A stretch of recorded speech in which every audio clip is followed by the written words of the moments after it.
হাতখরা বালা fine না এমন খুব কম মানুষ আছেন সিলেটর বুড়া জোয়ান বাচ্চান খাইছেন সকলেও সাতখরা খাইতে বালা ফাইন। আসসালামু আলাইকুম রহমতুল্লাহি বারকাত। আশা করি সকল ভালো আছেন, আলহামদুলিল্লাহ আমিও ভালো আছি আল্লাহর রহমতে। তো আজকে আমি হাতখরার একটা রেসিপি আপনার লগে শেয়ার করলাম। যদি ভালো লাগে তাহলে অবশ্যই লাইক কমেন্ট আর শেয়ার করবা। যারা এখন আমার চ্যানেলটা সাবস্ক্রাইব করছেন না তারা সাবস্ক্রাইব করিলেই আশা করি। তো আজকে আমি মুসুরি ডাল দিয়ে সাতখরা বোনা করলাম। তো ফুকে খাইবার লাগে, আসলে গরুর মাংস দিয়ে শ্বাস করাটা তো কিন্তু খুব বেশি ভালো লাগে। তো আগামীতে আল্লাহ যদি বাঁচাই রাখুন কোনো এক ভিডিওতে খাইম সাতখরা দিয়ে গরুর মাংস রান দিয়ে। তো ডালটা আমি ভিজাইয়া রাখছি একটু সময় আগে, আর সাতখরাটা হাটিয়ে নিছি একটু বড় সাইজ করিয়া। এখন একটা কড়াই বয়াইলাম চুলাত, তো দিলাম পরিমাণ মতো তেলটা আমার গরম হয়ে গেছে। এখন দিলাম কাটা কিছু পেঁয়াজ আর দিব কাটা রসুন। পেঁয়াজ আর রসুনটারে আমি একটু সময় বাজিয়ে নিব।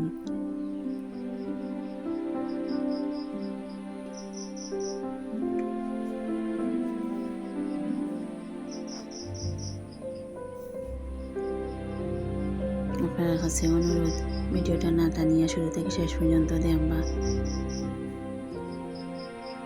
এখন আমি দিলাম সামান্য একটু আদা রসুন বাটা, আর দেব হলুদের গুঁড়া, মরিচের গুঁড়া, ধনিয়ার গুঁড়া, জিরার গুঁড়া, আর দিলাম পরিমাণ মতো লবণ। মশলাগুলো দেওয়ার পরে আমি একটু সময় ভাজিয়ে নিব।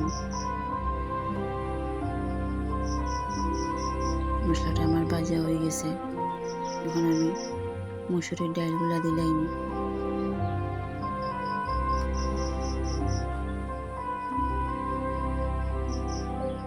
ডালটা দেওয়ার পরে আমি এখন দেব সামান্য একটু গরম পানি।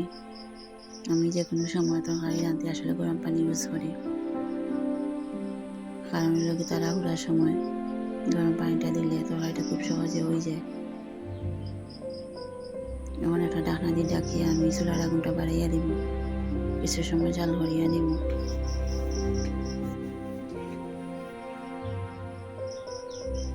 একটু সময় পরে আমার ডালটা আসলে সিদ্ধ হয়ে গেছে। এখন আমি সাতখরাগুলো দিলাম আর দিব একটা কাঁচামরিচ। এই পর্যায়ে আমি চুলার আগুনটা কমাইলাম, কারণ লাগে আমি আর পানি দিতাম নাই, বেশি আগুন দিলে তরকারিটা জ্বলে যাইব। এখন ঢাকনা দিয়ে ডাকি আরও কিছু সময় কম আগুন দিয়ে জাল করিয়া নিব।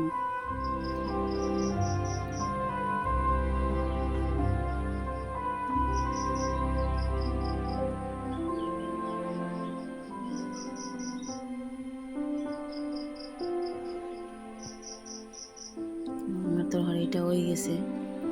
এখন আমি কিছু ধনিয়া পাতা দিম, দিয়ে তরকারিটা নামাই নিব।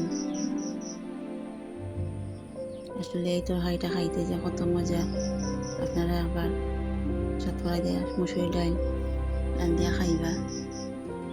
আর শেষে হাতখরা বালা পানিটা অবশ্যই আমার কমেন্টে জানাইবা। তো আমার তরকারিটা হয়ে গেছে। আমার মুসলমান আফার ভাই হলরা কইরাম সময় মতো 5 ওয়াক্ত নামাজ আদায় করে দিবা। সকল ভালো থাকবে, সুস্থ থাকবে। আসসালামু আলাইকুম।